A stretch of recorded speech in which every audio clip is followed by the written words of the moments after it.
Thank you everyone for making it out here on this wonderful Thursday morning for a climate change forum with our gubernatorial candidates here.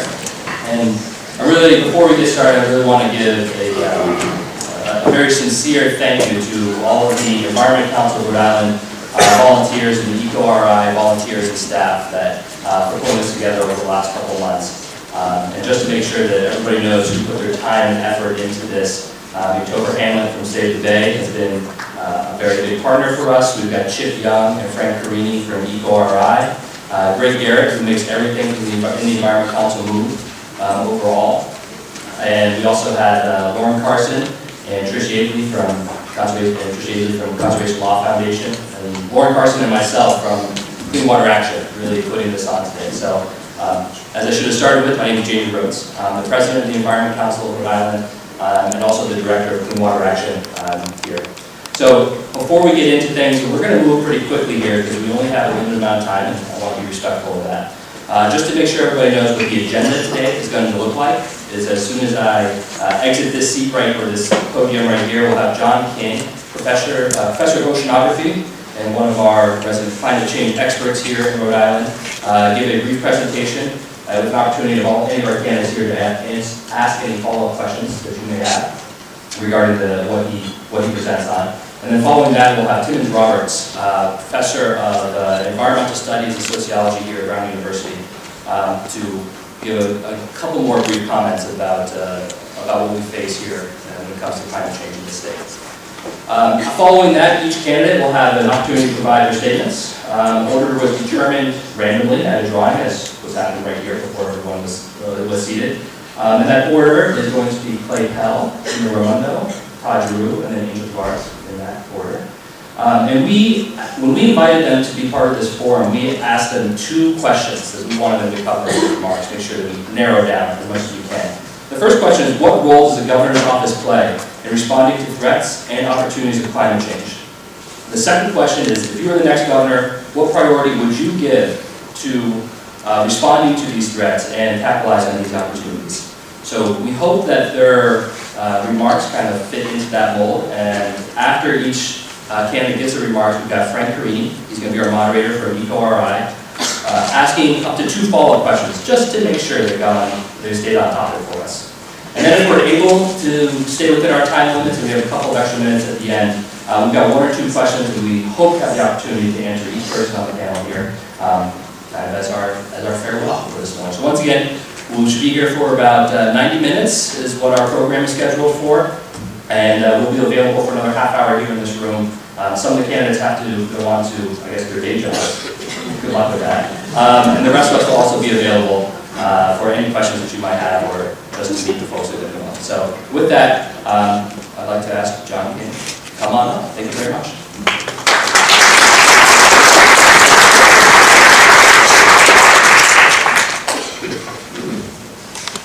Good morning.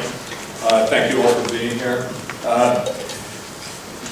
My job today is to try and distill down a very complex subject into 5 minutes of fairly coherent and on-point dialogue.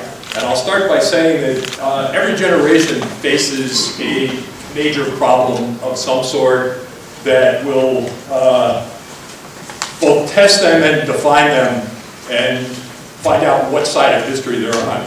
And global climate change is that problem for this generation. And to put it in perspective, this is a real doozy. We're predicting extinctions of 50 to 60% of the existing species within the next 100 years. In Earth history, that's only happened a handful of times. And usually it's Earth colliding with an extraterrestrial object that causes it, not a single species causing all those other ones to go extinct. Now, let me give you the scientific perspective on the so-called controversy. There is no controversy. Basically, global climate change or global warming is due to primarily increases of greenhouse gases in the atmosphere, methane and CO2, and it's due to human activities. It's due to things like combustion of fossil fuels, but also deforestation and also agricultural processes. These are all things that we can address and should address. Now, the real controversy seems to remain political and maybe media-driven. In the scientific community, the controversy has moved on to what do we need to do and how fast do we need to do it? And those are things that I would like to address today. To boil this down, there are two future scenarios that are driven by essentially how many greenhouse gases we continue to put into the atmosphere. And the high-end scenarios, which is what we're doing now, business as usual type scenarios, I would characterize that as a dystopian future. This is a severe enough problem that we don't want to go there. If we address this in a serious way, and it will be a very serious effort, we can get on the low-end increase scenarios, which, although we do get a fair amount of warming, it's at a level that we can probably adjust to it, adapt to it, and maybe some of those species can do it as well. I would note that we're probably one of the more resilient species that's ever been on this planet, and we're certainly the most arrogant one that's ever been on this planet. Now, when we go through these scenarios, basically we see the high-end scenarios. Right now we're at about 400 parts per million of CO2, and I use CO2 as my example, and we're headed up to 2 times that. The maximum natural range of CO2 in the atmosphere over roughly the last 1,000,000 years, it usually tops out about 280 parts per million. So we're already at 400. We're way out of the range of natural variation. When we look at the high-end temperature scenarios, we're talking about an 8-degree Fahrenheit increase by 2100, and at the low end, we're talking about roughly half of that, or 4. And what we see, and I hope people grab the handouts, there's handouts around. I decided not to do PowerPoint. What we see is that these scenarios are diverging right now. And they overlap now, but they're diverging right now. With sea level change, estimates for Rhode Island range from anywhere between 3 feet to 8 feet of increased sea level by 2100. And the 3-foot scenario is the low-end scenario. The 8-foot is actually, I would say, more probable than the 3-foot scenario. And everybody agrees that 5 feet is the number in the scientific community by 2100. We're a relatively low-lying state, so that's a non-trivial matter. The next figure is kind of the punchline of this talk. This is from a blog that is sort of interesting. You do find interesting stuff on blogs. And it's described as the panic and repent scenarios. Panic and repent is when you look out the window and you see something so alarming that you decide to repent. And what does that look like? It looks like Governor Christie hugging President Obama in the ruins of the Jersey Shore post-Sandy. Now, I would note who's in attendance here today and who is not. Obviously, we're not going to have that kumbaya moment here today. But basically, the punchline for this talk is the scenario that we should be looking for is repent now. As you can see in these scenarios, even if you decide to repent now, it takes decades until you reach the maximum and then start to drop off in terms of greenhouse gas concentrations. And if you decide to repent in 2030, the problem is right on the brink of the difference between the low-end scenarios and the disastrous scenarios. And if you decide to repent in 2040, you're beyond that brink. You're into the disastrous scenarios moving forward. Now, the major impacts for Rhode Island I've listed here, not in any particular order, but the sea level rise is pretty alarming. The increased frequency of catastrophic hurricanes that is predicted is pretty alarming. I'm not saying we're going to get hit by another hurricane of 1938, but I am saying that the probability that we will be hit by such an event will increase. Then we have major reorganizations in ecosystems, losses of things like salt marshes, eelgrass beds, complete movement of barrier beaches and coastal lagoons. Things that sort of define our sense of place are going to change dramatically and quickly.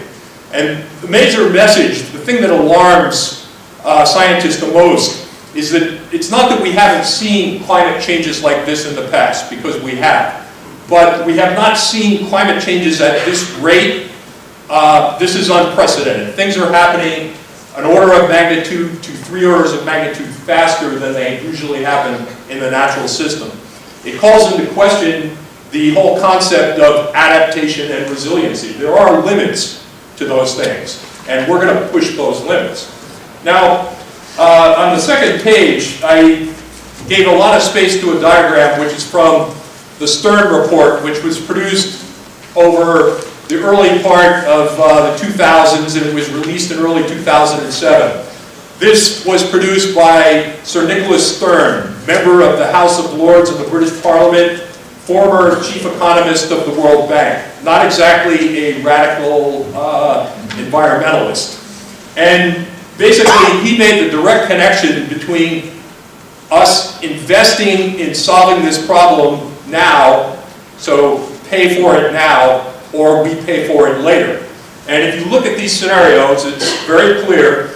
It's tied to the concentration of CO2, how much temperature we get out of that concentration, and what happens if we get that amount of temperature increase. And somewhere around the 2 degrees centigrade to 3 degrees centigrade, or 4 to 6 Fahrenheit, if you will, things start to go from not very good to really, really bad.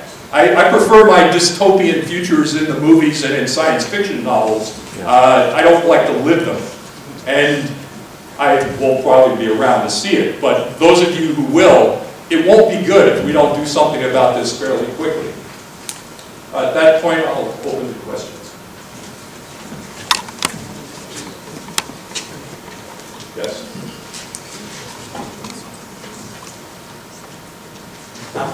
I guess my question is, you put us in this very long historical context of all of history. And Yes. I think that's really interesting because so often I think we as human beings, and certainly people within the political process, are very short-term thinkers.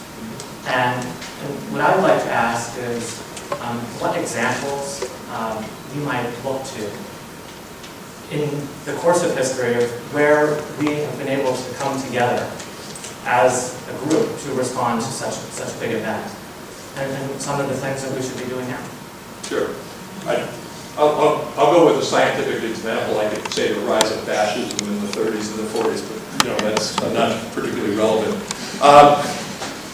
The best example of this, where the U.S. actually led scientifically and morally, which is what needs to happen, occurred with the opening of the hole in the ozone layer due to chlorofluorocarbons that were found in refrigerants. Once it was discovered that there was a strong connection, the U.S. science community and also the political end of the equation, everyone came together. We led a global effort to ban and get rid of the use of CFCs, which that's a relatively small but not trivial environmental problem that now is largely solved. And it took a concerted effort and it cost a lot of money, but we solved that. And it really dismays me that we are not exerting that kind of leadership in this particular context. First of all, thank you. It strikes me when we talk about this, it is the magnitude of this problem is sometimes hard to get your head around. And you wonder, we as policymakers have to ask ourselves, specifically, what can we do?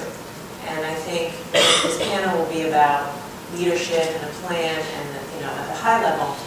But It often strikes me when I read on the topic that sometimes very simple measures can have significant impact. So for instance, I've read that some simple measures like planting trees in the city can in fact have an impact on bringing down temperatures in the summer.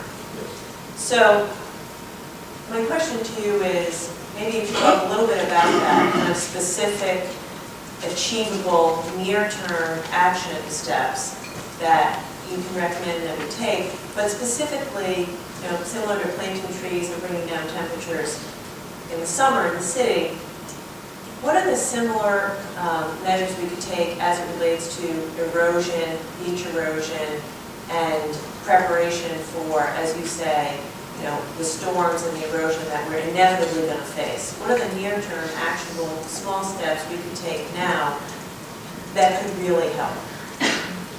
I don't want to steal Timon's thunder. I think he has a lot of that in the PowerPoint. But the thing about this problem is, as you alluded to, it's correct. You can address this at the individual level. You can address this at the local level. You can address it at the regional level. Hopefully, we address it at the national level, although we're not really doing that very much now. And then at the global level. And the simplest thing that you could do is, the simplest thing I did is I had a big 4x4 pickup truck that I still have it, but it sits in the garage, and I got a car that gets 40 miles to the gallon instead.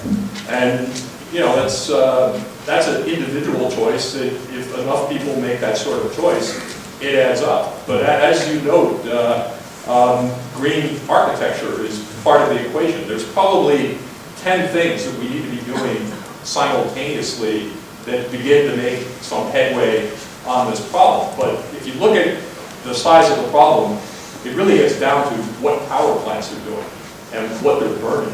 That's the biggest thing that we can address fairly quickly. We're not doing it for any other reason than economics, but the switch from coal to natural gas is buying us some time. I wish we were doing it because it was the right thing to do. We're doing it because it's the economical thing to do.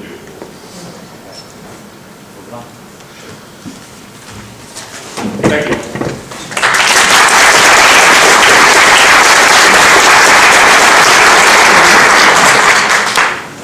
So I'm James Rhodes. I'm from the Center for Environmental Studies and the Department of Sociology here at Brown. Welcome, candidates. Thank you, ECRI. And welcome guests. I really appreciate everybody being here. And I also want to welcome my students who were, of course, required to be here. But they got out of bed. And that's not So my job is to cover a lot, and I've given handouts to the candidates, so you don't have to crane your neck around, and I'll try to be brief. I have to be brief, actually. We're going to give me the cane very soon. So I'm going to talk about 4 things very quickly. What we face, just to try to pick up where John left off, I focus on the issues of heat wave and river flooding. When I came to Rhode Island 5 years ago, and I should say I plan to spend the rest of my life here. I love Rhode Island. I realized that the University of Rhode Island had a huge comparative advantage already in the area of coastal management and ocean resources. So I've been focusing more on these other issues of urban responses to climate change, especially heat waves and upland river flooding. So what happens when there's major storm events, like rainfall. So I'm going to look at those really briefly, and then talk about who suffers worst and first. I'm also a sociologist by training, and we are sort of doggedly focused on inequality.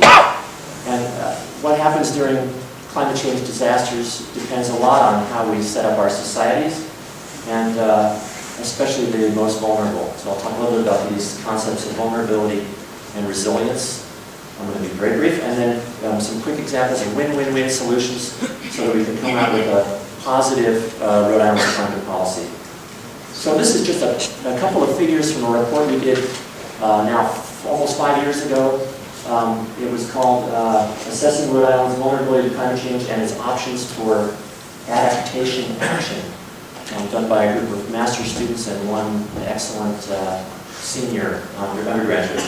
And the figure is taken from the Northeast Climate Assessment, and which was put into sort of more common ways of thinking about this by the Union of Concerned Scientists.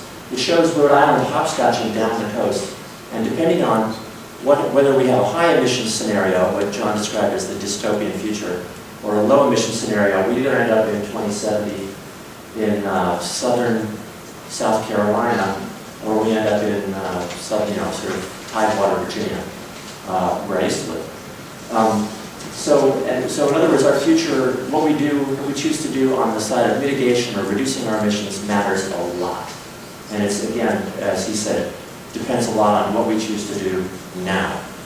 So, but look at the difference. If we have high temperatures in our high emission scenario, our summer's temperatures are likely to rise 6 to 14 degrees. Our winter temperatures will be up 8 to 12 degrees. That means 60 days over 90 degrees. Can you imagine a summer in New England with 60 days over 90 degrees? 2 to 4 weeks over 100 degrees. This is an acute crisis for a region with very few people with air conditioning. And especially, there are groups of people who don't have even good ventilation in their homes. Some of them are afraid of crime, so they have bars on their windows are sealed shut. And we've seen in Chicago, for example, in 1995, what happens when there's heat waves like that. Thousands die. And in Paris and in Moscow, we saw this in 2003. The sea level rise has been discussed some. It's a serious issue, and the numbers keep getting higher. This is a bit earlier, that's why those numbers are lower. So I'm going to move along here to talk about the heat island effect. You all probably know this already, and you can just feel it from your own experience of driving from the suburbs into the city, or walking or running, as I like to do. You can feel the difference in an area that's filled with concrete and buildings. They absorb the sunshine. They heat up all day, and then they radiate that heat all afternoon and all night. And so the night times don't cool down, and the next day starts hotter, and it just gets hotter. So during those heat waves that come in July, the middle of the city is a dangerous place to be. And those numbers suggest that it's going to be more dangerous. Some students a few years ago did a project in a geology class with our professor Jack Mustard.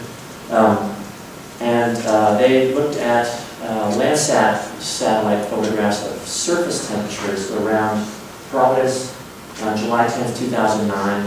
Again, I think that early July is like when we really need to pay attention to. And you can see these just massive differences between the core of the city. This is really worth studying. This figure is also in our report we did on the urban heat island effect and trees, the importance of urban trees. And you can see this sort of valley road. You can also see heat pockets in Pawtucket and East Providence. You can see the difference of, the Roger Williams Park Zoo is blue and cool. I live up near Irving and Blackstone, and you can see in that section of east side of Providence is far cooler than any other parts of the city. And the reason is simple, it's trees. Trees matter because they absorb that sunlight. They actually sweat. They cool the air around them. They absorb pollutants through their stomata. They also collect particulates on their leaves from diesel fumes and dust, which then wash down into sewers instead of going into our lungs. And they cool everything underneath them, of course. A nice article in the Projo a couple years ago following about that. Trees also help with this flooding issue. So this is a nice figure from the US EPA, and it's also by a group called the Center for Watershed Protection, showing that in an area with a lot of trees, only 10% of the water runs off when there's a rainstorm. The most of it is absorbed or evaporates off those tree leaves. They sort of, sweat it out. They absorb it in their roots and then sweat it out. But anyway, only 10% runs off. In suburban lawns, 20% runs off, depending on how compacted the lawns are. In a more urban but still residential area, there can be 30% runoff. That's the bottom left. And then on the sort of more urban area that's got very little green, it's 55% runoff. So if you wonder why there's flooding in certain areas around here, it's because it's been built up and there's very little green left to absorb that runoff. So there's a new effort now to focus on the green infrastructure, especially on swales and rain gardens to absorb that runoff, the importance of trees, but we really need to de-pave a lot of our cities. We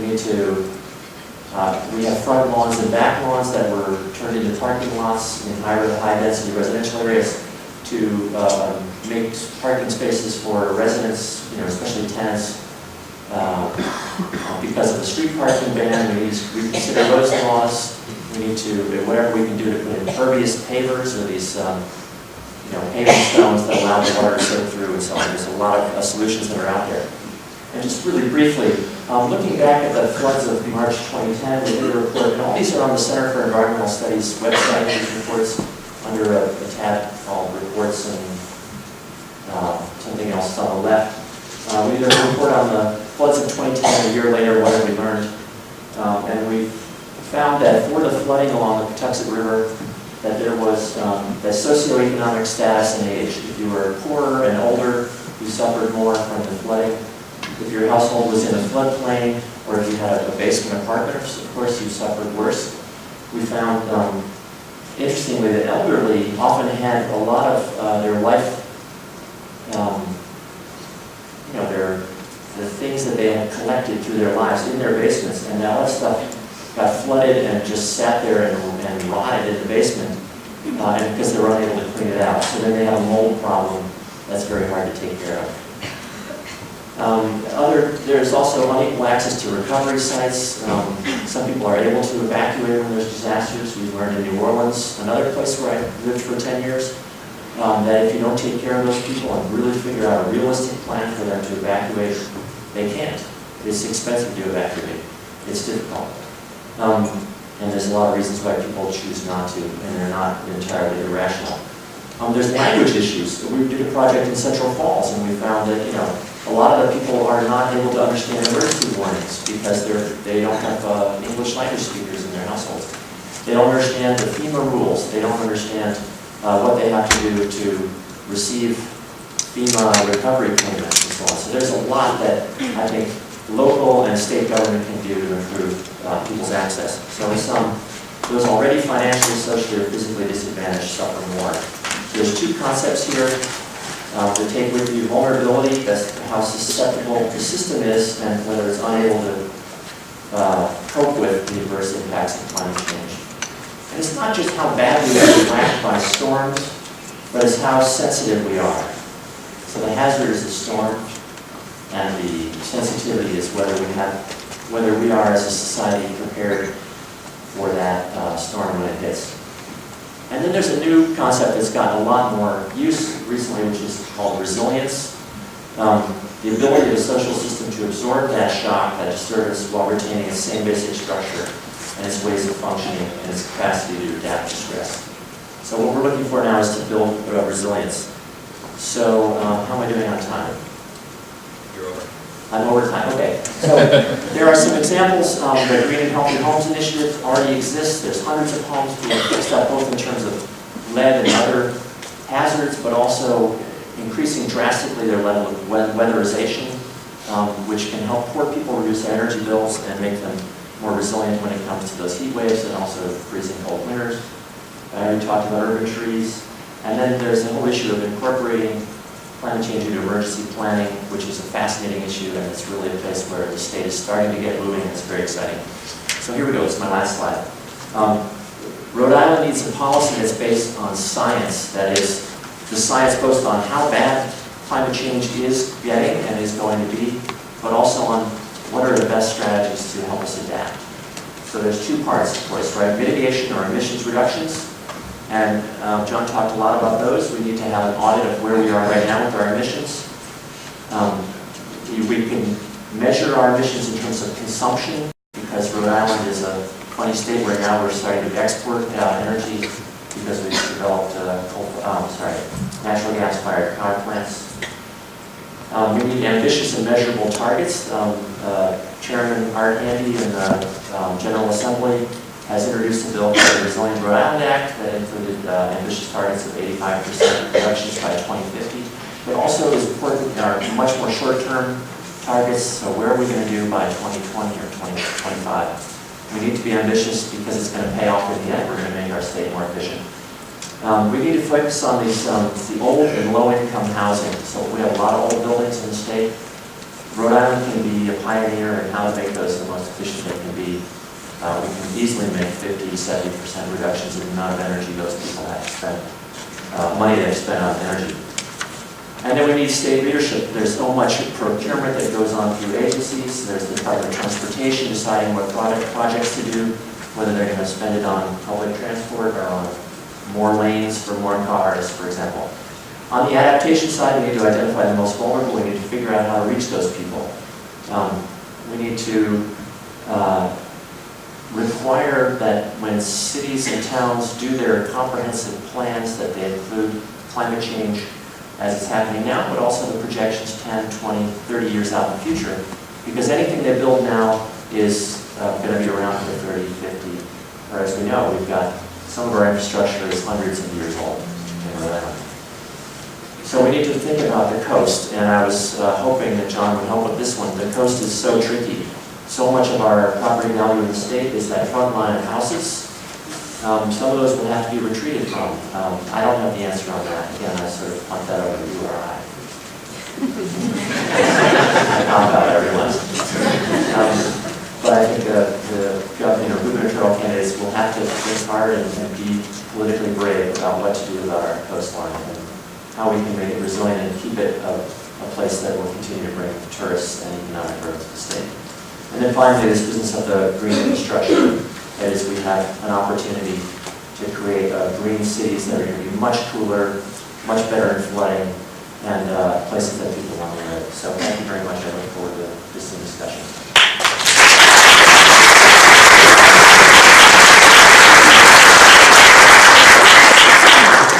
Okay, one question. Hi there. I want to be the first to congratulate you for bringing this to our attention. It's a grave situation. I understand that. I'm a URI grad myself. I spend a lot of time understanding the infrastructure needs here in the state. I know there's many. You need an army of environmental activists out there in the community. You need, when I talk about commerce and infrastructure funds, that's how we're going to pay for this work. Sometimes I talk about divesting in an all-Wall Street investment portfolio and do more community-based investment. But I think this is a great opportunity to share with the audience here that I've got my sights set on petitioning the U.S. Treasury and the Federal Reserve. The 2008 Economic Stabilization Act, there's a lot of resources there that Rhode Island desperately needs. We are in a prolonged recession here in Rhode Island. We need a jobs plan, and we need a way to pay for it. And you have my complete support. I'd be honored to be a governor to join the national conversation, bringing other national leaders to this topic without divisiveness, without politicizing the issue. We need action, and it's clear. I live in Bristol. On the Kick-and-Do-It, I've seen erosion. We've seen the flooding that comes in during hurricanes. It is higher and prolonged, and I'm aware of it, so I share your concerns. Question, I would just say, how could you create a program working with the community colleges to, high-level education is great, but the foot soldiers that you need, how can you create those programs with, it's a very sensitive and emotional subject of environment. How do we create that training to work program available to the smaller colleges? Those are going to be your foot soldiers in this battle. That's a great question. I appreciate your time. I would say, I've never heard this question before, so I'm on the fly here. But I would say, if some of this can be incorporated in coursework, we should not consider community colleges just as foot soldiers, of course. There's opportunity for great innovation on so many of these areas. So I think it's a great topic for academia, and we learn by working with communities. And I would agree with the point that federal stimulus money and other funding we're going to spend this money eventually. Is it going to be spent on disaster cleanup or, just to get back to where we were and putting back things in a very vulnerable situation, or are we going to think ahead and spend it in a way that's forward-looking? So I would say summer internships during the academic year, they can be modestly paid.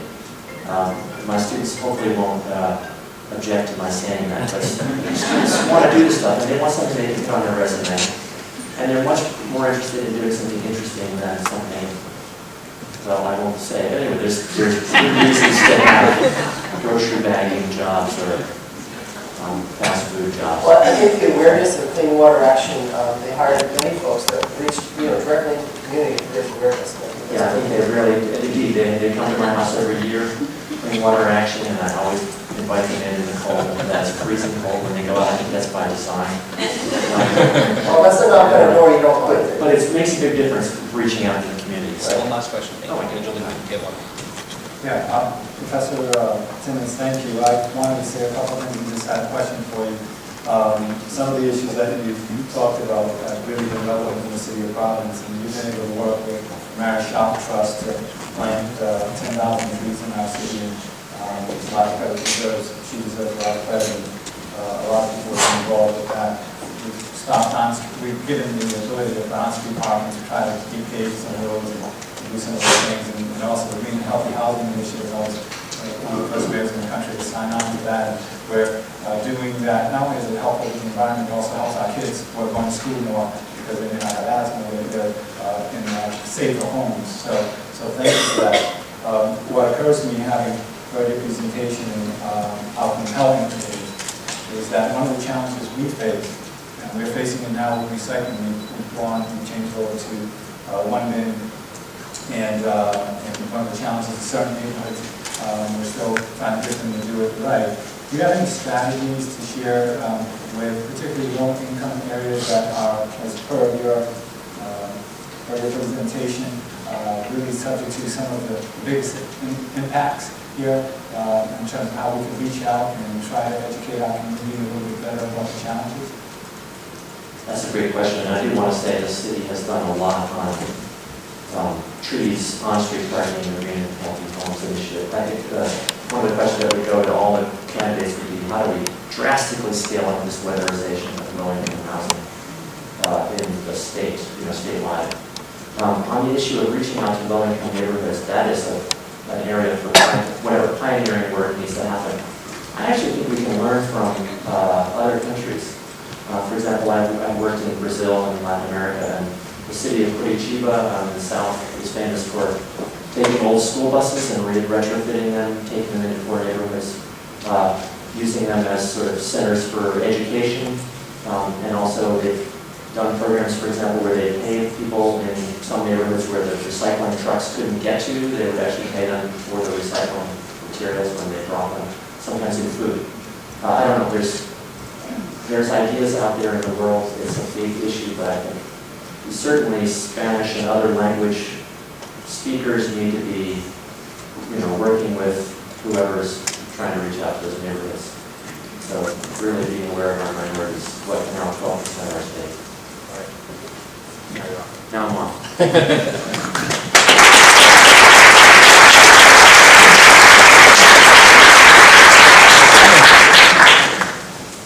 Thank you, Professor Timmons. I'm Professor Roberts and Professor King. About several weeks ago, the candidates received a packet of information about climate change. And now each one of them will have 5 to 7 minutes to respond to the 2 questions that Jean mentioned earlier in this program. After each one of the candidates completes their answer, I'll ask 1 or 2 follow-up questions. And if after they've all spoken and time permits, move on to final Jeopardy. If there be one last panel question for each one of them, the question will be the same. I'll keep that to myself until the end. And nobody knows who it is. It hasn't been invented by anybody, so my poor chair will probably get a little angry. But anyway, we have an order which was drawn out of this ancient piece of Tupperware earlier. And it's Mr. Pell, Treasurer Raimondo, Mr. Girouard, and Mayor Taveras. So the floor is yours, Mr. Pell. All right. Well, thank you very much. Oh, and actually, I'm sorry. This handsome gentleman here will have the sign for the the comprehensive and 3-2-1 carried. Oh, good. Well, first of all, I want to say thank you to the Environmental Council of Rhode Island and to all of you for being here. And I want to answer the question very directly. Absolutely, the governor plays an essential role, and I intend to lead this state and make this state a real model for our efforts to combat climate change. And I want to, this morning, just take a couple of minutes to lay out why and how I'm going to go about doing that. And one of the first reasons why, I think Professor King alluded to obliquely, but I want to make it very clear, and that is that science is under assault right now in America. Republicans at the national level, and apparently also at the local level, don't accept that global climate change is a challenge. I think that's why we know that they aren't here this morning. Their platform is driven, their party platform is driven by politics. The Republican Party's patrons are big oil companies, big coal companies, and they rely on carbon-emitting fuels for maximum profits. And as long as the Republican Party is standing in the way of the leadership of Senator Whitehouse of Rhode Island, President Obama, and others in Washington, it is absolutely essential that we have a governor here in Rhode Island who is leading the way, and I want to be that leader for you. It's something that I saw as a member of the Coast Guard, where I witnessed how our nation is an international leader in crisis response, in disaster, recovery, and in resiliency. Now, I really don't think that there is a decision point between the environment and the economy. I think that Rhode Island's natural strengths position us, if we choose, to be a national leader in the industry that will respond to climate change. I don't think that this is something that should be just one specific policy, an environmental policy. I think that this is about how we approach policy. It should be part of our economic approaches, part of our infrastructure approaches, part of everything we do. And yesterday, when I released my economic plan, I talked about, in specific terms, how we can leverage our natural environment, including our growing local agricultural sector, which was one of the few areas to grow during the recession, to returning our focus in the ocean state to the ocean and to the maritime trades that surround us. The bottom line is that when I'm governor, I'm going to work to make Rhode Island the national center for innovation in the green economy and disaster resiliency.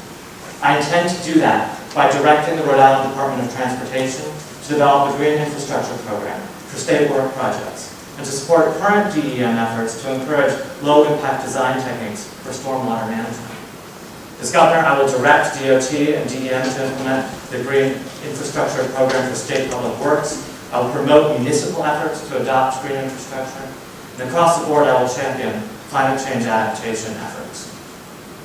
But the bottom line also is that I don't think that it's all about creating entirely new proposals. I think there are a lot of really great things that are happening. And a lot of the people who are leading those efforts are in this room right now. And I want to partner with you to build on some of the great ideas that we already have, to capitalize on existing funding sources, such as the Regional Gas House Initiative, such as the Renewable Energy Fund. And I want to lay out some very specific things that I absolutely will do as governor. Number one, I will implement Executive Order 1401, establishing the Rhode Island Climate Change Council. Number two, I will support and lead initiatives such as the Beach Special Area Management Program, the SAM, to provide science-backed policies and planning tools to improve the state's resilience. Number three, I will protect the strong legal foundation for the state's energy programs. These include the Rhode Island Energy Resources Act, the Distributed Generation Program, the Renewable Energy Standard, and long-term contracting. Number four, I will support the ongoing efforts of so many agencies, many of whom are represented here today, including the Rhode Island Public Energy Partnership, Commerce RI, which I think needs to continue to move in this direction, Energy Efficiency and Resources Management Council, and the Renewable Energy Coordinating Board. Number five, I will support the Rhode Island Public Energy Partnership and implement what we need to do is implement energy efficiency measures in approximately 100 facilities to attain an average of 20% energy reduction. I will lead this implementation of the state energy plan, and I will do something entirely which I believe that has already been called for but has not yet been done. I will direct the Office of Energy Resources to establish an energy rating and labeling program for existing buildings in Rhode Island to increase investments in energy efficiency.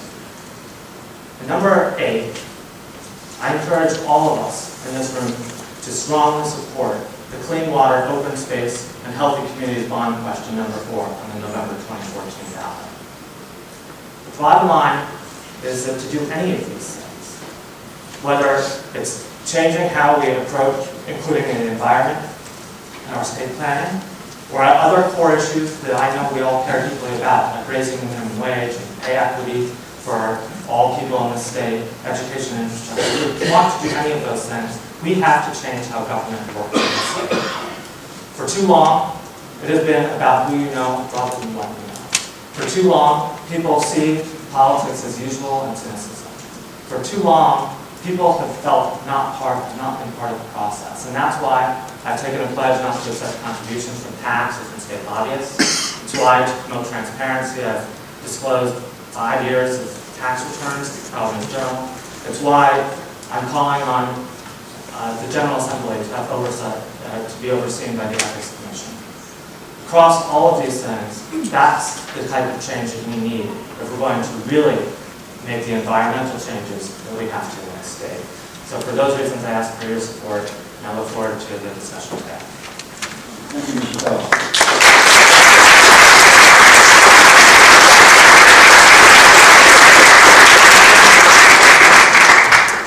You mentioned in your answer about the state's agricultural sector, and it is growing, but still only about 1 to 2% of the food consumed in Rhode Island is actually produced or grown here. So how would you do to better support local food production in Rhode Island? Absolutely. There are a couple of things that I will do. Number one, we have a great community of farmers markets in this state, and many of them are sourced by local agricultural sources, aquaculture and agriculture. I want to make our farmers markets, all of our farmers markets across the state accessible to SNAP benefits. Number two, I want to make sure that when the state is purchasing foods, that we have a threshold that is being purchased locally. We don't currently have a threshold. There are discussions about doing this. I know that we've recently entered into a new contract, but I absolutely support setting a clear threshold of up to 30% of agricultural products that we would begin buying from our local producers. And then it's about incorporating our agricultural sector into the economic development of the state. I think we've seen incredible work by the state's nurseries and landscapers to really start talking about how they can be part of the resilient economy, how they can be part of designing our built environment in the state. I think if we bring people together to tackle these cross-cutting issues that often fall between the seams of the silos of government organization, that we will really be able to make a change and support our local agriculture. Another question, you had mentioned how difficult it will be, the political will to get stuff done. If you were governor, how would you deal with climate change? How would you require municipalities to make hard decisions, like free from the coast, or what kind of stick and carrot methods would you use to get them to make hard decisions? It's not going to be easy. Well, all of our future is in this together. And I think we actually already see, for example, the city of Newport really leading the way and talking about how they're going to invest in this. It's about bringing people together, including the Navy and the federal government, the resources of the Department of Homeland Security, as well as the local government, as well as the state government. It's, like you said, it's not going to be easy.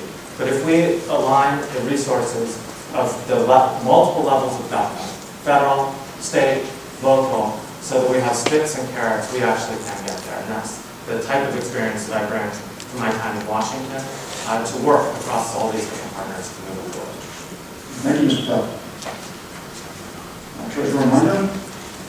Thank you. Good morning. And thank you for having me here. And thank you to the parties that put on this forum. It was funny listening to Tim. You said this was required for your students. I tried to get my kids here today because they were on school vacation week, but they told me they wanted to go to the park instead. So I thought that was a good trade. Anyway, it's terrific to be here on such an important topic. And it's great. I love the format that we can actually have a meaty discussion because this is an important issue. Before I dive into some of my ideas and a discussion of what the governor's role is, I want to tell you a little bit about who I am, because that drives so much of my commitment to this issue, which is to say, I grew up here and have spent my entire life, literally, going to the same spot of the same beach every summer, which is Sand Hill Cove Beach in Narragansett. And when I married my husband, who's from Michigan, I said, we have to move back to Rhode Island because I need to be near the beach, I need to be near the bay, I need to be able to take our kids quail hogging in Salt Pond and go kayaking. And he didn't quite understand it, but now after living here for 12 years, he gets it. It's a part of who I am. My children, we go there every weekend. On any given weekend, you'll find them in Salt Pond clamming or kayaking. And I mention that because on a very personal level, this is a real threat. I cannot imagine, you listen here and you talk about, you know, the threat to our coastline and the threat to our beaches. It's part of who we are as Rhode Islanders at a very deep level. And so for that reason, among other reasons, we have a special responsibility to attack this problem, you know, with real urgency. And as I think about my kids or my grandkids not being able to enjoy the bay or the beaches in the same way that I did, that's all the motivation we need to take this problem seriously. And then when you think about what you were saying about the temperature rises, can you imagine, you know, the predictions are that, you know, by the end of the century, we're going to have a climate like Virginia or South Carolina. And that's scary. So the governor absolutely has a role. No disrespect to Virginia or South Carolina, but that's not, somebody here is like, hey, it's a nice place. I understand that, but that's not the way it's supposed to be, you know, in Rhode Island. And then something that I touched on, you know, the disease. I had a daughter with Lyme disease a few years ago. West Nile virus, the contaminants. You know, it's like someone said, we pay now or we pay later. Let's get ready now. These consequences are inevitable and avoidable. So that's a little bit of context for how I would approach these dual challenges of mitigation and adaptation. I will say that all of the work I've done as treasurer, particularly around the pension work, has been focused on this issue of sustainability. You know, when I came into office, I inherited a pension crisis. I inherited a pension program that was the worst funded in the country. And we were being told if we didn't do something, it wasn't sustainable. And it's very similar because we talk about the long-term aspects here. The pension wasn't going to run out of money in a year or two. The cost probably wasn't going to bankrupt a city or town in a year or two. But inevitably, in 10 or 20 years, if we didn't fix it, cities or towns would have gone bankrupt. Inevitably, in 20 years or more, that it would have run out of money and people wouldn't have had pensions. So we had to take on a challenge, be realistic about its magnitude, and, you know, be brave. You know, some of the topics that have come up today, and it's all about sustainability. And so that approach of being brave, being realistic, tackling the challenge, and moving for big solutions is the approach that I will take as governor to address these issues of climate change. I think the approach that the governor has to take has to be one of leadership, one of making it crystal clear that this state is committed to these issues, and one of a plan that simultaneously deals with adaptation and mitigation, or mitigation and adaptation. And all of this against the background of being in the state with the highest unemployment rate in the country, and really looking, we talked about the challenges, but the opportunity is the job creation. I think my overall approach is this isn't a checklist, right? This isn't a checklist. The governor's job is to make sure that every decision we make is made with the lens of how is this going to affect and improve climate change. Which is to say, when we build our infrastructure, we're building a bridge, let's be real. The river water level is going to be higher in 10 or 20 years. Let's take that into effect. When we're rebuilding our schools, let's be realistic. Air quality is going down, let's take that into account. It has to inform our overall approach if we're going to be successful, and the same with the economy. With respect to mitigation, I am and will be committed to the distributed generation program. It's excellent. I'm proud of Rhode Island. Let's extend it and keep it going. Same thing with Reggie. I'm proud of Rhode Island. Let's not be New Jersey. Let's not get we can pull out. Let's stay in it and keep it going and expand it because it's doing good work. I've also, with respect to mitigation, called for the creation of a green bank. I'm happy to talk more about that. That's a good way to consolidate some of the great work that's going on and also attract private capital. You know, this is an opportunity to, much of what we've done already in Rhode Island, the Renewable Energy Fund, really needs to be expanded and scaled. And I think if we have a green bank, which is a clean finance authority, that will allow us, number one, to show our leadership, number two, attract private capital, and number three, this could be the way we get at the wholesale retrofitting that Tim was talking about. With respect to adaptation, we have to get serious. I agree that we need a statewide plan. I agree that we need to put pressure on municipalities. I'd like to see the state create an adaptation and resiliency revolving fund. You know, this stuff works. Look at Bristol. Bristol invested in a stormwater treatment plant. Bristol did not have a single beach closing last year. The state of Rhode Island had twice as many beach closings last year as the year before. So let's put a revolving loan fund in place to allow municipalities access to capital so they can appropriately Treasurer Raimondo, I'm happy your time their has been. stormwater. Yes, I'm sorry about that. That's We all were right. told ahead of time in 10 minutes. But so just to quickly sum up, I think that we need greater coordination. We need to provide capital available to municipalities. And most of all, we need a governor who's a leader who has the courage to take on the issue and give it the attention that it's due. Thank you.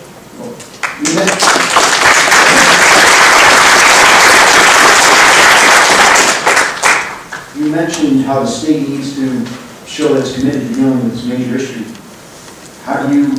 What would you do to show that it's committed? What would you do to show the State House that you're committed, if you were governor, to addressing this issue? What were some of the first steps? Well, again, I think the state should create a green bank. Look at Connecticut. New governor came in. He hired Dan Esty. He said, let's have a green bank. Within less than 2 years, they have a $100 million green bank, and they're known for their activities around this. That could be Rhode Island. Let's stay the course on distributed generation. Let's stay the course on the Reggie program. Let's reach out to our cities and towns to make sure that they have plans in place. So I think Whitford has an excellent, they've started to put a plan in place for the next storm. You know, let's get ready. Like Tim said, we have these coastal areas. We should have a statewide plan. 400 miles of coastline, we're uniquely vulnerable. So, you know, let's get to work and put a plan in place so that the next time the storm comes, we can react quickly with respect to what has to happen after the storm.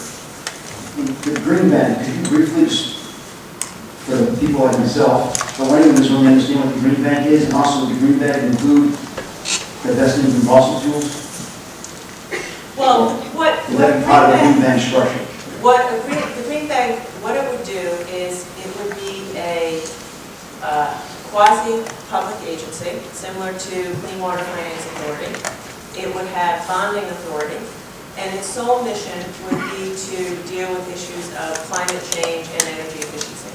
So it would be a way to consolidate resources and talent and financing for the state. So right now we have a renewable energy fund. Let's put it in the green bank and let's expand it. $11 million is a good start. Let's make it bigger. Energy efficiency. Energy efficiency, there's a great deal of private capital available for energy efficiency retrofitting, for school buildings, for housing, for commercial buildings. If we had a green bank and an expert running it, that person's job would be able to attract that kind of private capital so that we could do these retrofits. That's been happening in other cities and states. We should do that here. Prior to becoming treasurer, I was involved in starting and funding a company called Nexam. Nexam is a private company, and they do installations. In fact, I was at Quonset yesterday visiting. They have one of the most powerful rooftop solar arrays in the country, and it's in Quonset by this company, Nexam. That's a company that is funded with private capital. Green Bank might consider working with a company like that so they can expand in Rhode Island. By the way, since 2006, that company's created over 100 jobs. So again, the silver lining of all of this is, let's get Rhode Island ready, face climate change, and let's put people to work in the process. Well, the divestment part of that, I mean, that's, if you're going to be committed, that's a huge step by saying we're going to divest from fossil fuels. That's the biggest problem, as Mr. Professor King mentioned, the power plants. Would that be one way that part of the Green Bank idea or part of? I think that is a good idea, but that would be a separate, this is a bank which is a, like I said, similar to the Clean Water Finance Authority. This is not investing in, certainly would not invest in fossil fuel companies. This would be an opportunity to make capital available, bonding capital, public capital, private capital, to invest in green technology, alternative energy efficiency. Okay, so a separate issue then, I guess I'm going to. Separate issue, I think that. The vesting, is that something that we have to start thinking Yes, about? I know you absolutely. are around students that put pressure on it, but universities do not. Absolutely, no, absolutely. In fact, as treasurer, one of the things I've done that I'm proud of is we administer the defined contribution portion of the state retirement system through TIA CREF. And as a treasurer, I went to TIA CREF and said, we need to start providing sustainable investment options for people. And we did that. And we're one of the few states in the country that have done that. So absolutely. Thank you, Treasurer Raimondo. Mr. Girouard. Good morning. Thank you for this opportunity to the Environment Council of Rhode Island. Good morning, everyone.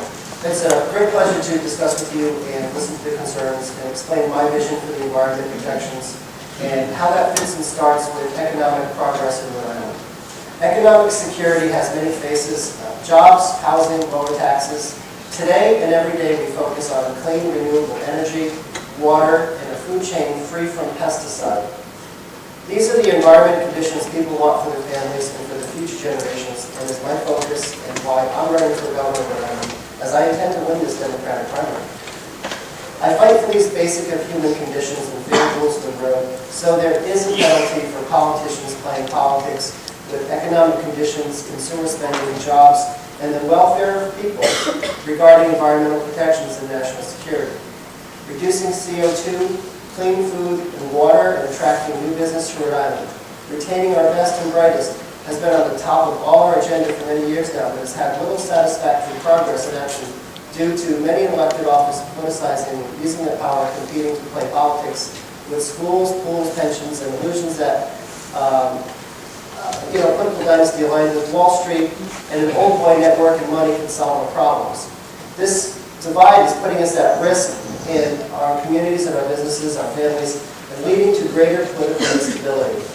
Continued 9% unemployment, but here it's dipping down a bit, but we all know that there's many underemployed people here in Rhode Island. This is restricting all our ability to focus on investment in Rhode Island to grow our economy and bridge the skills gap. I fear that protections to the environment will fall by the wayside if we fail to take an organic look at our politics and leaders.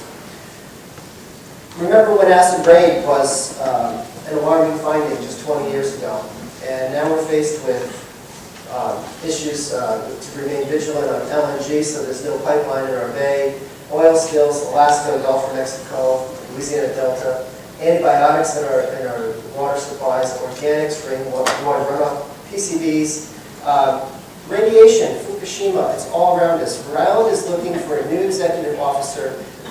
Will that be someone who is known to negotiate away our freedoms, our pensions and protections earned in your lifetime, telling you that everything is a #1 priority, or someone aligned with other ways of old money politicizing issues with a bought and paid for agenda?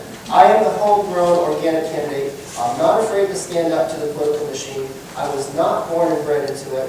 I've watched our state sink further into decline in jobs and economy, and I don't want to see the environment progress slip backwards due to corporate takeover in America.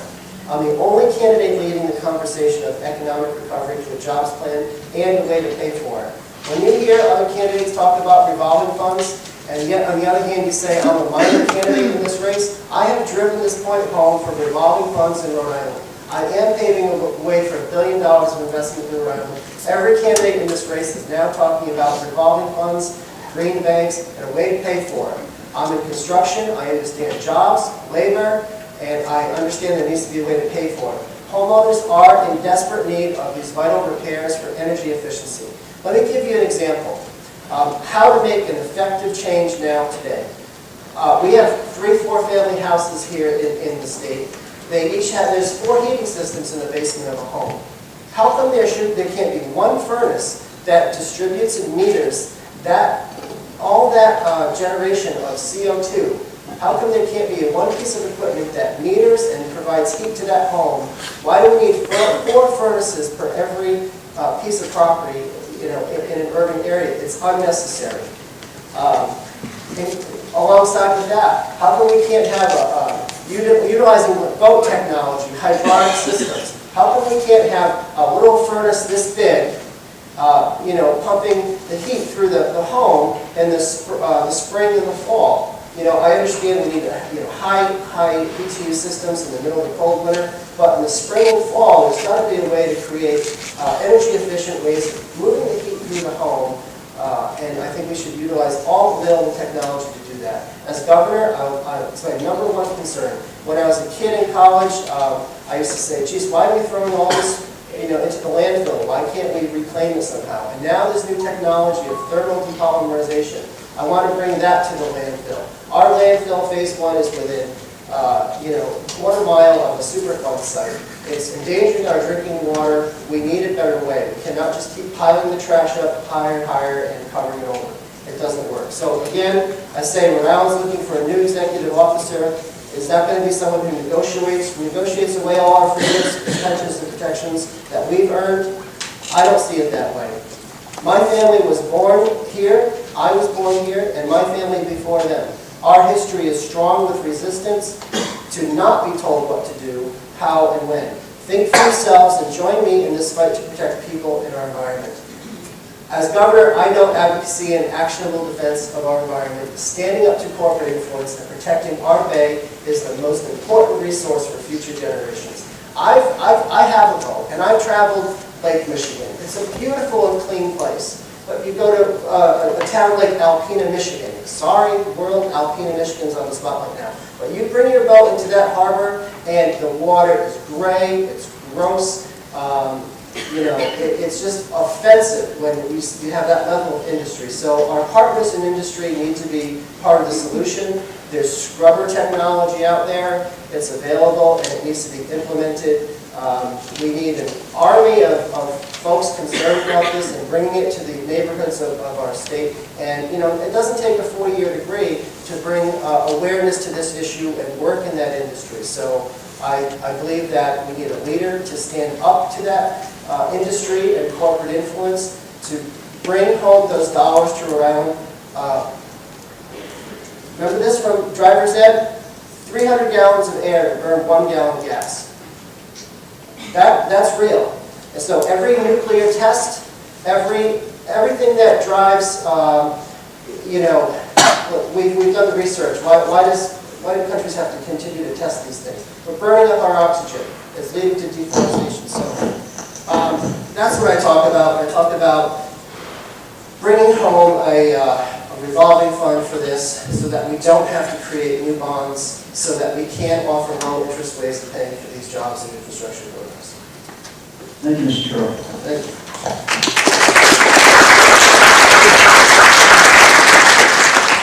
You mentioned energy efficiency in buildings and so forth. How would you initiate such a program? You have to deal with landlords, private homeowners, businesses. How would you get such a program off the ground? Or incorporate all those different interests? Right. Well, I think that we continue to be at the crossroads of investment We know that our housing needs to be continually updated for efficiency. I think it's really going to develop with support from the community, a groundswell of support. Tenants are paying higher rents than they need to. The heat is going out the window, and we are, this whole forum is about bringing awareness to what is sustainable and where we're going to be. My number one focus is to bring a commerce fund to Rhode Island so that people can have these, energy efficiencies. It's good for the property owner, it's good for the tenants, it's good for the community, and all that laddering is going to bring a beneficial, point to the state.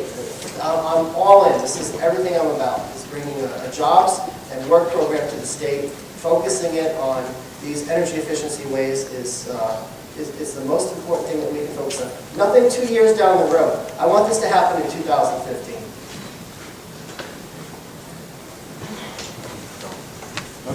You got 10 minutes left. Yeah. Mayor Taveras. Thank you, Mr. Gerritt. Thank you.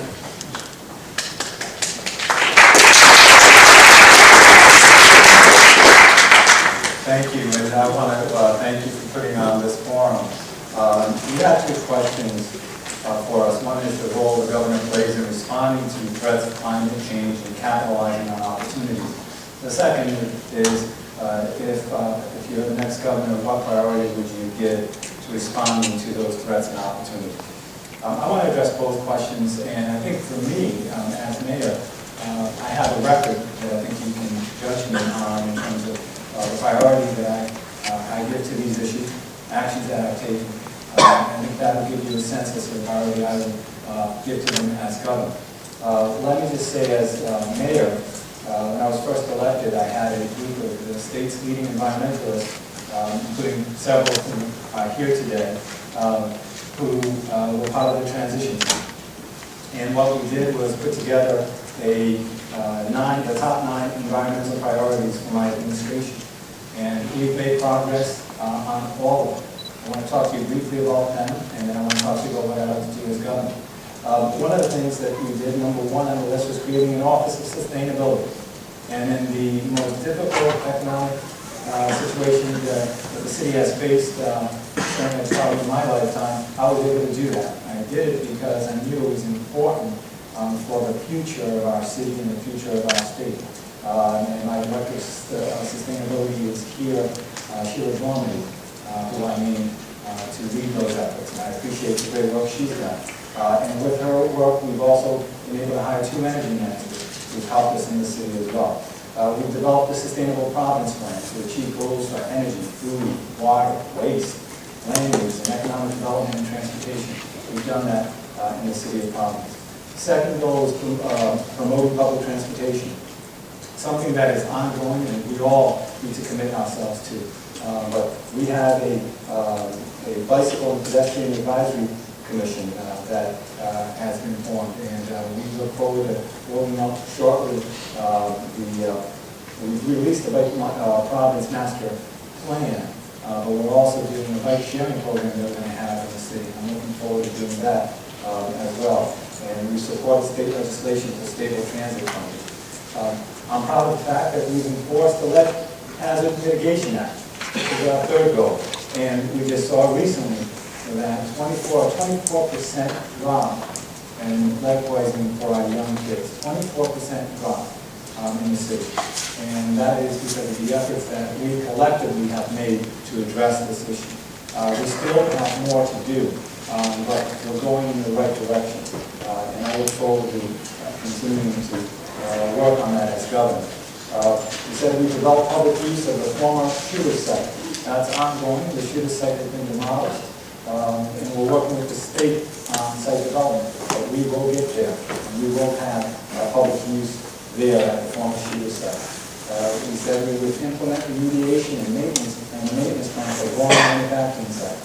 And we have signed a memorandum of understanding with Textron to detail remediation responsibility and to restore the full site to allow future development of public access. And community stakeholder meetings are ongoing right now.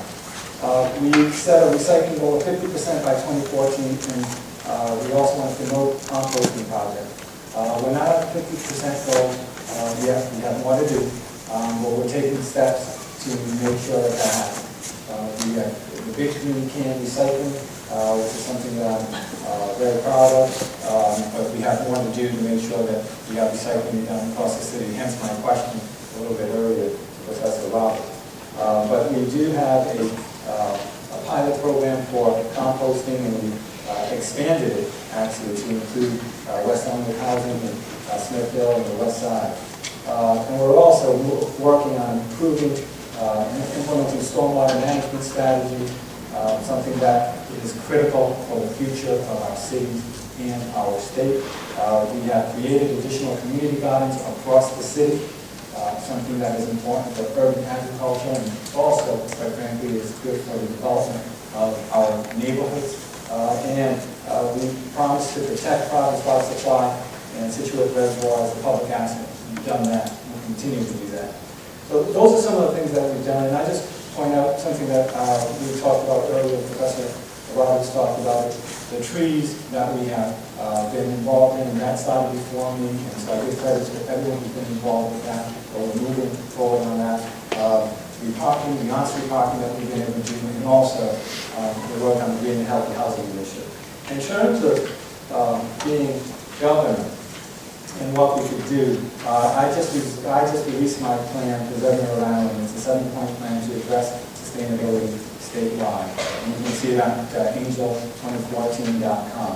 But let me talk to you about some specific ideas. First, I've set Rhode Island on the path to require 40% of our electricity to come from clean, renewable energy by 2030. If we're going to reduce our carbon footprint, we have to make investments necessary to move away from fossil fuels.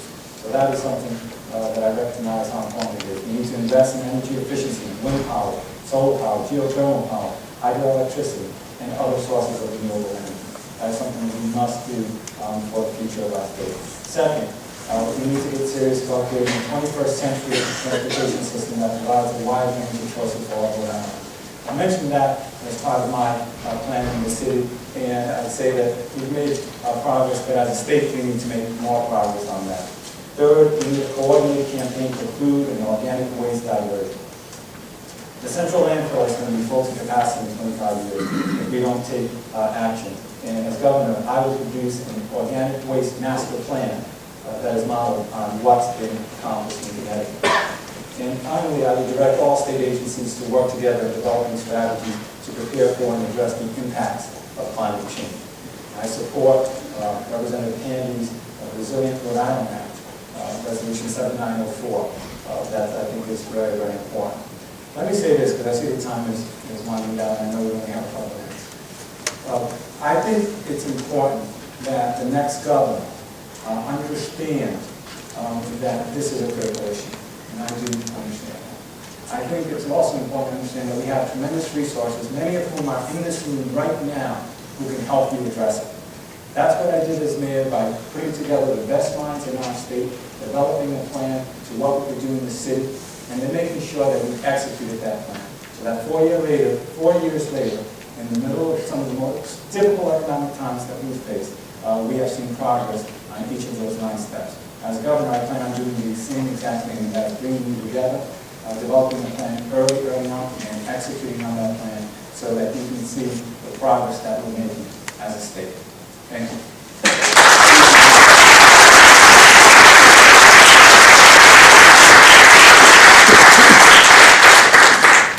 What would be the role of climate, since we had 2 scientists here earlier?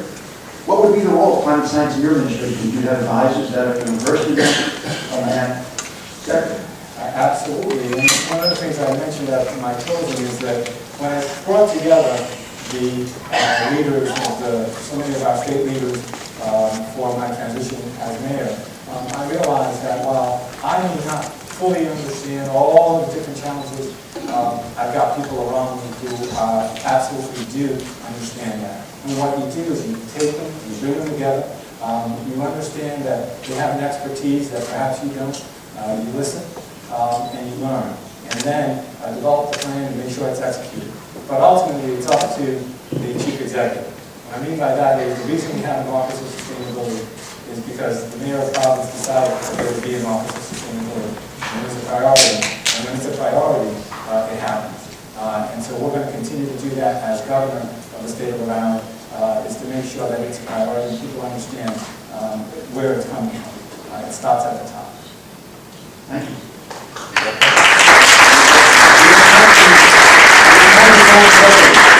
We're in the same order, and the question is, what does Rhode Island need to do to move forward on the issue of climate change, and how prepared are we? And Mr. Pell, I'll start with you. Well, I think, as we've all talked about, we have to work together. I think that there have been important starts, including the executive order, but what we need to do now is actually exert leadership. Show that it's top priority, and beginning in day one in office, use the executive authority of the governor to go through and say, we are going to start purchasing locally. We are going to work together with the Navy and with all of our public and private sectors to come up with a comprehensive approach to climate change. Saying that we are going to actually really make this a center for the response to climate change. That this isn't just a cost, but this is actually the opportunity to grow. That this is something that the world is looking at. And that we actually have a chance, because of our natural resources, because of our geography, because of our sea, because of URI and ground, because of the oceans and because of the Navy, to actually make this the model. That's what I'm going to do as governor. Thank you. Treasurer Raimondo.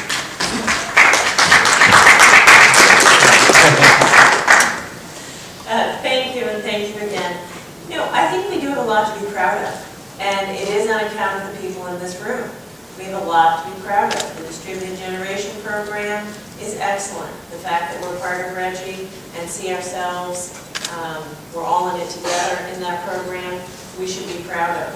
The Renewable Energy Fund, something to be proud of. So the fact that you're all here, we have some of the greatest experts in the country committed to it. So, you know, with respect to your question of how are we doing, I think the answer is, you know, we're doing quite well, but we have to take it to the next level. And it's the governor's job to lead. As I said, it's not just a checklist. It's not as simple as saying, I'm going to do these 5 things. It's a new approach to a new reality. Climate change, mitigation of emissions, mitigation as well as adaptation, needs to inform all of our decisions, our infrastructure decisions, our town planning decisions, our financing decisions. And that is the governor's job. A governor's job is to be committed to it, to lead. This won't be easy. You know, there are climate change deniers. It is a fact. We have to confront that and not let them win. We have to lead on this. And that means when it says, let's invest in renewable energy. Let's find capital to retrofit buildings. You know, every day I drive to work in the State House. Across the street from the State House, I look across the street, there's a state building. And out of almost every window is an air conditioning unit. As your governor, I find that unacceptable, and I will fix that, because there's capital available to do retrofitting. Let's put people to work doing that retrofitting. Let's bring down our energy costs, and let's let Rhode Island lead. And that won't be easy. People will say don't spend the money. People will say there's other priorities, and that's where the governor needs to step up and say, this is the ocean state, this is unacceptable. We want innovation here, and we want our children to be able to love the beaches and the air and Rhode Island the same way that we did. And so I think the governor can't do enough on the issue, and I look forward to working with every one of you and listening to you to continue and expand upon and consolidate and coordinate the great work that you've already begun. Thank you.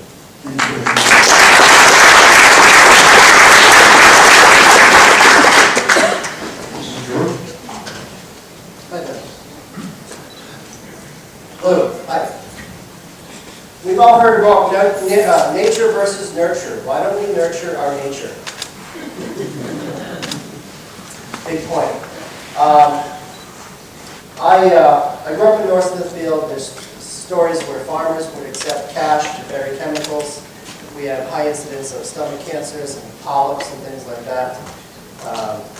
Woonasquatucket River by accident was identified in '96. PCBs, all these things. If I bring my boat up to the Providence River inside the hurricane barrier, leave the boat there for a couple of months, and what you'll find is a very unique type of oyster shell that grows on the bottom of the boat. I describe it as somewhere between an oyster shell and black mold. Okay, it's unbelievable to see. In the summer, in that Providence Basin there, if you're on a boat, it's like a scuba diver is under your boat. The soil just boils. The bubbles come up out of the surface. People don't know about these things. I'm in construction. I've had our scaffolding in the bay, in the East Providence River. You pull scaffolding that's settled into the sediment and pull it out, and the silt, I mean the smell is unbelievable. Get that on your shoes, it stinks, you want to just throw anything you wear that day away. I want to focus on cleanup here in the state. I want to continue to discover the Superfund sites and go after them. I want thermal depolymerization units in municipalities. I want them at the landfill. That is fuel that can be used as we transition out of fossil fuels. That's fuel that we can use for our schools. These huge buildings cost $20,000, $30,000 a month. Even some residential-sized homes that are turned into commercial. I mean, it costs huge amounts of money to transition these buildings from these old heating systems into new. So everything that I talk about is about creating a jobs plan that's paid for by a commerce fund called Commerce Infrastructure Funds. We can divest in an all Wall Street portfolio as immediate action to bring this funding to the state. We can petition the U.S. government for the 2008 Economic Stabilization Act. Rhode Island needs help, and I am part of the conversation to drive this Commerce Fund to a jobs plan. That's what I'm focused on. I hope you all understand that, and throughout the year as this primary defines who and what the candidates are about. But I'm here to stand up to those industries who want to pollute here. Okay? And I want to bring help to the people around and create that jobs plan in reality in 2015. Season after season goes by when people are underemployed, the buildings are falling apart. We absolutely need to act. And my experience in construction, understanding the players in the field, it just takes a reserve pool of money to fund that jobs plan. That's what I'm about. Thank you. Thank you.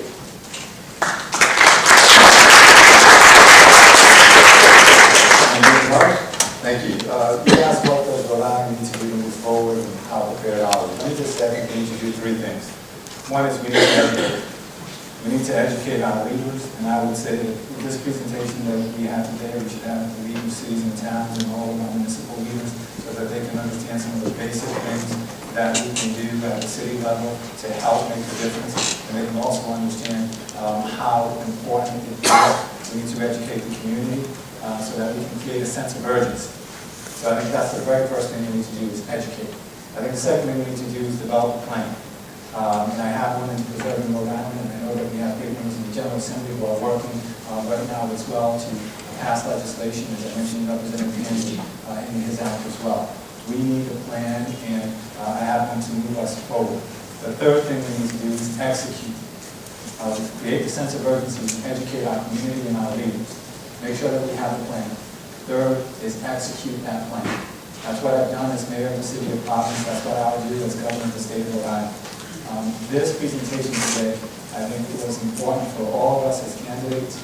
I think it's important that this presentation be made really outside of this classroom, that it be made across community centers across our state, that it be made in churches, that it be made in other languages, that people start understanding the challenges that we're facing, and that if we don't do something now, we're going to face even a worse situation down the road.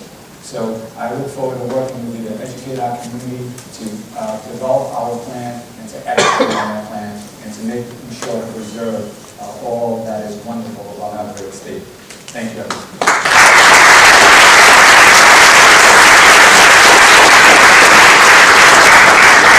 Thank you all very much. I know we've hit our time and even stole you guys for 5 minutes extra, so I appreciate your flexibility here. So once again, a big round of applause for our candidates. And thank you all.